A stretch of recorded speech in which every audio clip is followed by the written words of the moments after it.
السلام عليكم ورحمة الله تعالى وبركاته. مرحبا بكم معايا في قناتي قناة شهد نور. اليوم نخدموا مع بعض بوراق بهذا الليمول تاع السيجار، طريقة سهلة تساعد باش نوجدوا البوراق بالخف في اخر لحظة كي نوجدوا الطابلو ويقعد مقرمش وبحشوة كريمية. معناتها اللي تبغي البوراق يجي مشمخ من داخل ما يجيش ناشف، خدموه بهذه الطريقة اللي راني نوريها لكم. وإحنا على أبواب الشهر الفضيل شهر رمضان، وتاني نبدلو شوية في البوراق. تابعوا الفيديو. إذا عجبتكم الوصفة برك ما تنساوش تدعموا لي القناة وديروا جيم والاشتراك باش يوصلكم كل جديد في القناة. كما شفتوا كان عندي الديول تاع جدتي وليمون اللي وريتهم لكم. نجيب الحبة تاع الديول ونقسمها على 4، تقطع لي بزاف كمية كبيرة، نقطعها هاك أشرطة. تبغوا الحبة غير على 2، ونقسموها على 2 ونطوي كل ورقة على 2 ونروليها على المول، نرولي كل شريط على المول. جبت حبة تاع البيض باش نبلع بها الأشرطة. تقدروا تبلعوها غير ببياض بيضة، ما ديروش بيضة كاملة، ولا تبلعوها تاني بالخليط تاع الفارينة، ديروا مغرف صغيرة تاع فارينة وتحلوها بشوية تاع ماء وتبلعوا بها كيما الكولا أو الغيراء. شوفوا كي نرولي المول على الشريط نخليه خارج شوية، نخلي المول خارج شوية منا ومنا باش يسلك ونجبده بكل سهولة.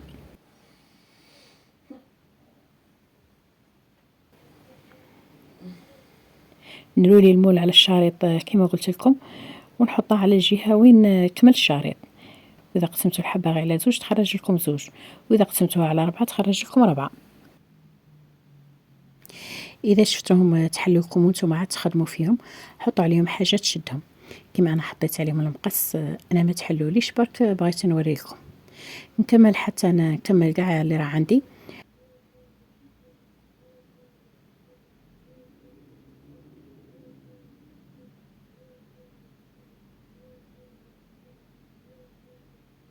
وهنا هذه الطريقة الثانية كما راكم تشوفوا، قسمت الحبة غير على 2 وثنيتها، ما قسمتش الحبة كاع على 4، قسمتها غير على 2، وكل نصف طويتها على 2 كما شفتوا.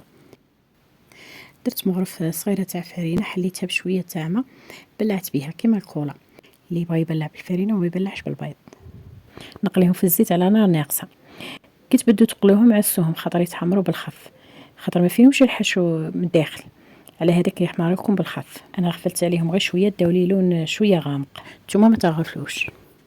من بعد كي نقليهم نديرهم في كاسكاس ونخليهم يقطروا، نوقفهم ونخليهم يقطروا. قلت لكم هذا البوراك يجي شباب، يجي مقرمش من الفوق. تقدروا توجدوه الصباح والعشيه تعمروه، تقدروا ثاني تخلوه الغدوه من ذاك وعاد تعمروه ليله في الفريجيدار ويقعدوا محافظين على القرمشه نتاعهم، ماشي ليلتين ولا 3.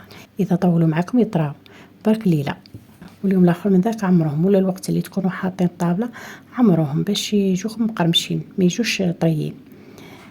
نقلي كلش حتى نكمل كاع الكميه اللي عندي.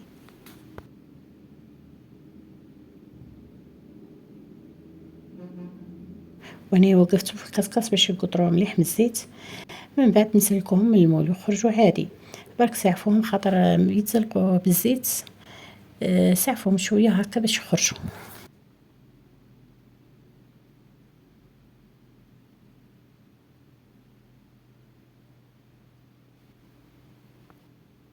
ليمول هذو تاع السيجار، كما راني نوريكم عندهم شنفه شويه طالعه من جهه، عندهم شنفه طالعه.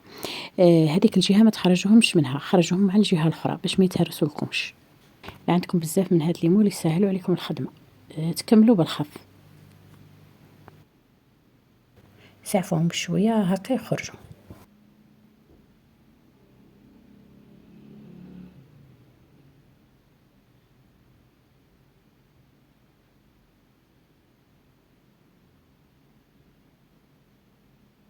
كما قلت لكم ما يتهرسوا ما والو، هذا هو الشكل تاعهم. نجو الحشو طيبت شويه تاع دجاج ربع صدر صغير، قطعته وزدت عليه الفرماج.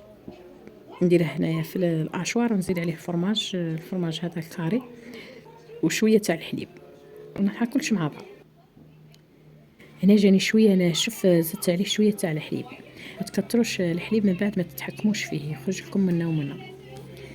والحش نتوما واش تبغوا، تقدروا تعمروه غير بالبطاطا والفرماج وشويه تاع الحليب، ولا بالكريمه تاع الفرماج اللي نخدموها كيما البيشاميل. هو نشفوها شويه، نشفوها على اللي نظرين نخدموها. من بعد جبت بوش، هذا البوش جوطابل باش يساعدني في الخدمة، باش يسهل عليا الخدمة.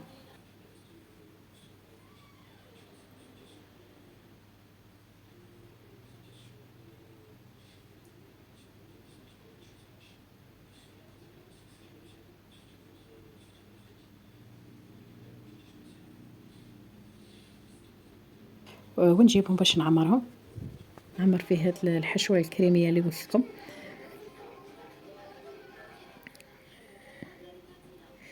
قلت لكم باش يسهل عليا الخدمة ونعمر به، ما نكترش باش ما يخرج منا ومن. نعمر حتى نكمل كلش.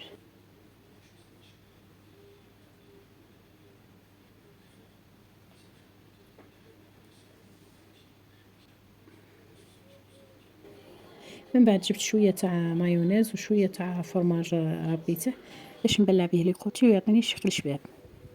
نكمل ومن بعد نتلاقوا.